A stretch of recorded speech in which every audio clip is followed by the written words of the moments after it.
Hey guys, alright, today we're going to be watching the Battle of Stalingrad, animated history by Armchair Historian. This is a 10-minute video, and the Battle of Stalingrad, is a massive battle, so I don't know or really know how he's going to cover this in 10 minutes. That's going to be a tough task. Let's see how he does. I think this is one of his older videos. I think this was made in 2018. I took a brief look before starting this. But yeah, I think this was made in 2018, so it's one of his older ones. So let's just see how he does. This video was made possible by our supporters on Patreon. If you want to join the community and help us reach our next goal, consider making a pledge.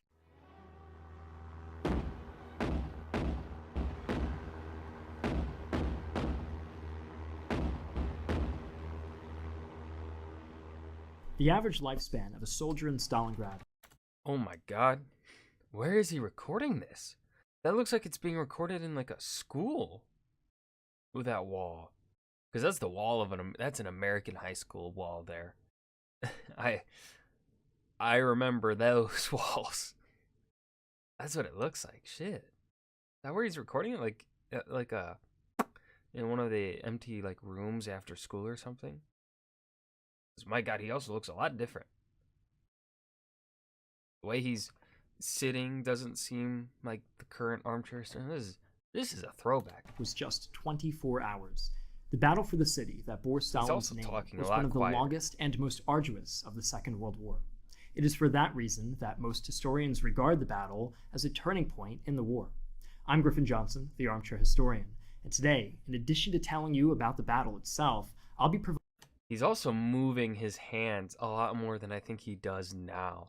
It is really interesting to see, because I don't think I've watched a video this old from him in a while. Providing personal accounts of both Russian and German soldiers in an effort to tell you the story of Stalingrad. But first, today's video is sponsored by Skillshare. I know, it's like we're official now. It's November. Alright, so if that was a sponsor. This was one of the earlier videos of when he started, I guess, probably seeing this as a full-time thing. Okay. So that's roughly where... I'm just trying to picture, because I can't remember how long I've been watching Armchair Historian. I want to say I've been watching him since the beginning on my own personal time, way before I started this YouTube channel. But yeah, go ahead. November 1941. The Wehrmacht is just miles away from the Russian capital, but is halted due to extreme weather conditions. The German infantry is plagued with frostbite, while the tanks are running short on fuel. Not that it matters because their engines won't even start, it's 4 below 0 Fahrenheit. Meanwhile, in Moscow, a secret meeting is taking place headed by Stalin himself, who refuses to leave the city and proclaims that Moscow will be defended to the last. At this meeting, the top Soviet military brass is gathered to discuss the Red Army's next course of action. Amid an atmosphere of panic and uncertainty, Semyon Timoshenko, the People's Commissar of Defense, takes the podium. Timoshenko boldly proclaims, "If Germany succeeds in taking Moscow, that is obviously a grave disappointment for us, but it by no means disrupts our grand strategy. Germany would gain accommodation from the harsh Russian winter, but that alone will not win the war. The only thing that matters is oil.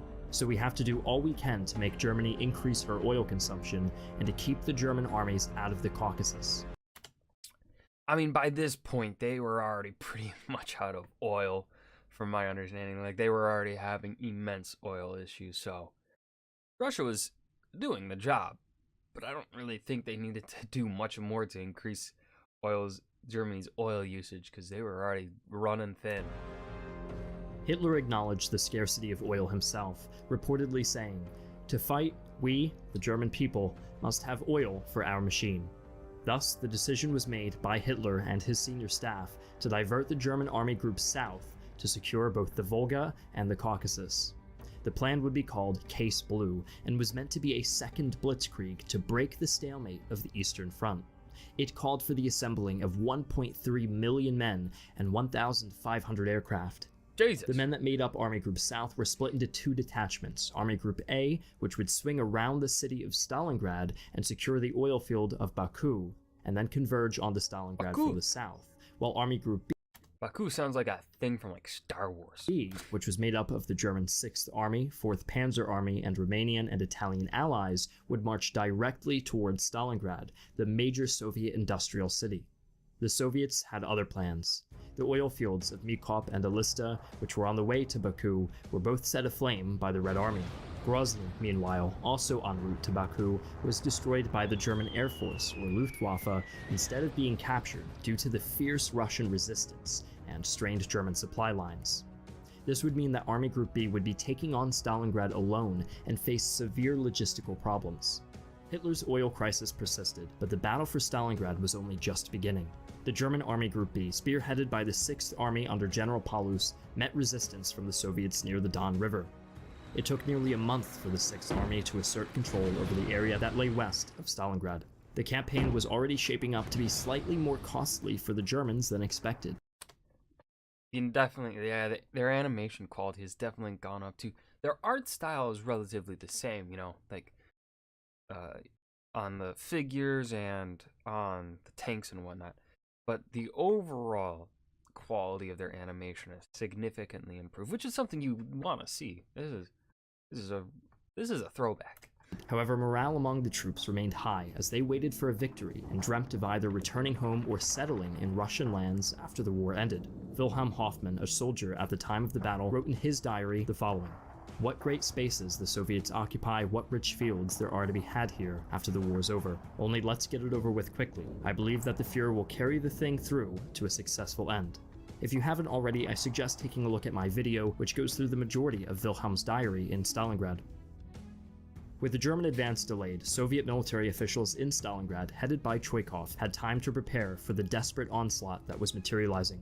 As Catherine Marendale relates it in her book, citizens were pressed into military gangs and given shovels, carts, and lumps of wood. Tank traps and trenches were prepared, defensive drills rehearsed, but none of these preparations would prevent the cataclysm when it came. Cataclysm. Citizens of Stalingrad would be forced to stay and face the battle ahead. There would be no retreat. The first direct attack on Stalingrad began on August 23rd. 600 planes of the Luftwaffe flew over the city and relentlessly carpet-bombed its inhabitants. The German planes left decimation in their wake. 40,000 Russians, mainly civilians, were killed, and much of the city was reduced to rubble. Max Hastings, in his book, describes the aftermath with haunting detail.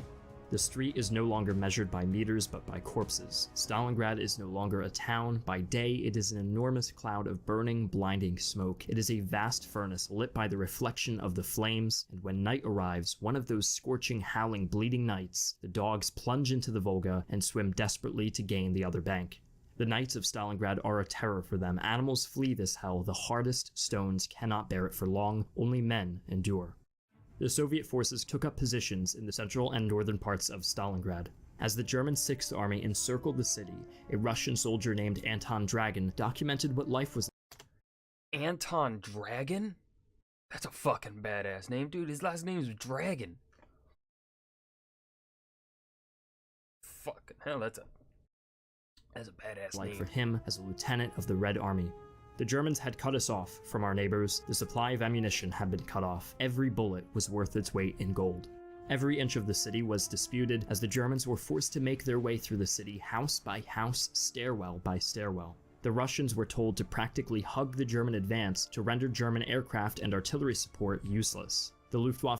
I mean, that's a good strategy. It's a brutal strategy, but that's what's gonna work. Maintained air superiority and continued carpet bombing, killing Russians and Germans alike, and preventing boats from bringing shipments of supplies and men to alleviate the defenders.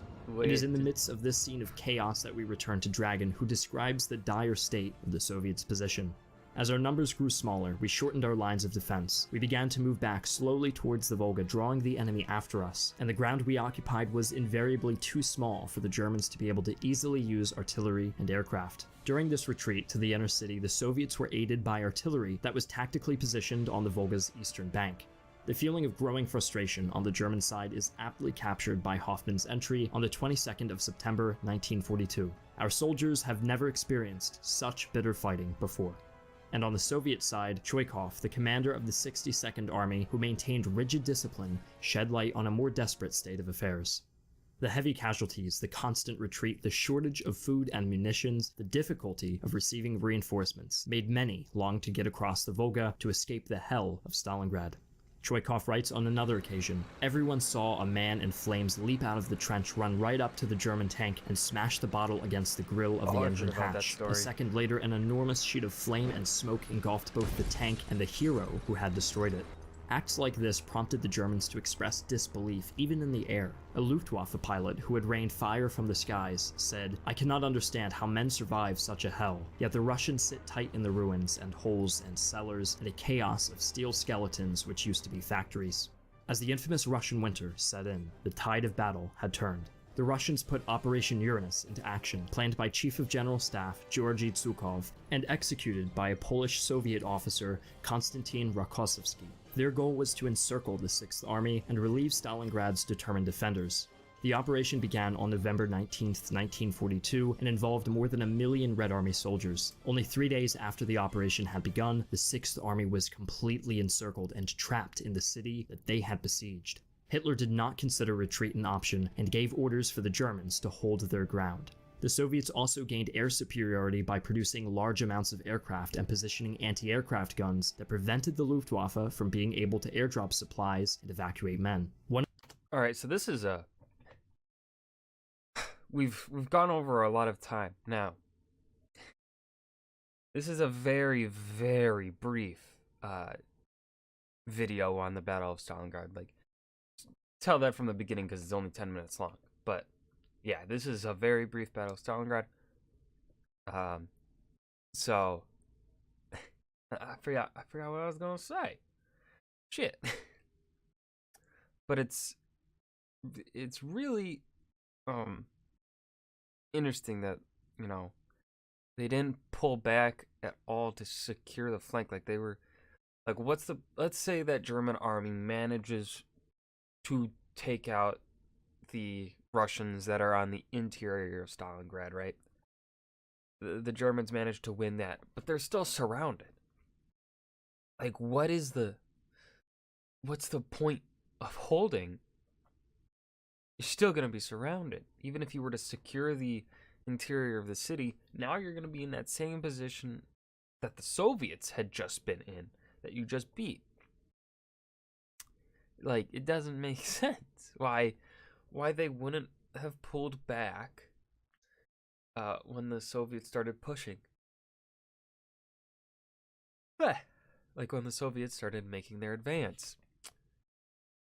Now, of course, this is a very brief video, so maybe that is discussed in longer videos, but it doesn't make sense to me. One of the as someone who doesn't really study World War II, as a Viking Age historian of that age. More notable Soviet aircraft was the IL-2, a ground attacker which would pick up the nickname of the Flying Tank. If you're interested in learning more about this aircraft, check out the video by my friend Tiberiu over on the YouTube channel Wartime History. This put an end to any hope of Axis victory. Now it was only a matter of time before the Soviets overwhelmed the German forces. Under General Paulus, the 6th Army and their allies held out until January before finally giving in. Although Paulus did not agree with Hitler's orders and considered defying them, he did not attempt a breakout, largely due to a fear of leaving other elements of the Wehrmacht in the clutches of the Red Army. When the Soviets finally overran the Germans and drove them out of their dugouts, it seemed to some that the battle had been the same nightmare for everyone. However, Soviet troops had always had lower expectations. They were not dreaming of their Christmas trees or of the sweets and cakes that they had never known. If they had thought about home, it was about the life that their enemy had destroyed. Yes, that's a great point. Although many historians attribute the German failure at Stalingrad solely to poor logistics and planning. Oh my god, of the 110,000 German soldiers taken prisoner, only about 5,000 made it back. So were they... It's never talked about. Like the treatment of Soviet prisoners, of Soviets taken prisoner by the German army, is not talked about really in Western education, and neither is, like, we are taught brutal treatment, right? We're pretty much just taught, yeah, the Soviets and Germans treated each other brutally when they were captured. Like,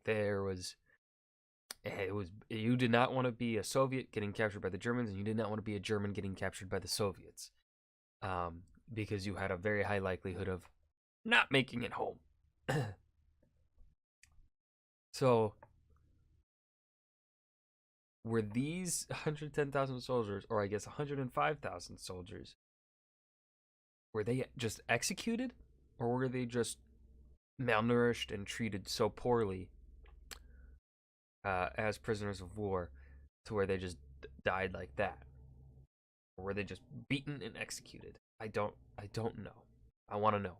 So someone tell me if you know. Planning, the Soviets' unwavering defense of the city was also a crucial factor in determining the outcome of the battle, which would shape the rest of the war. In accordance to Order Number 227, made famous for its line, "Not one step back, the Red Army had withstood the German onslaught." From that point on, the Soviets would remain on a near constant offensive, pushing the Germans back to Berlin by 1945. Now back to our sponsor. That was a good video. You can tell that it's an older video by Armchair Historian, and that's okay. Like, this is one of the early videos. Early videos from these history YouTube channels are typically going to be pretty short and pretty brief and general in the topic that they cover.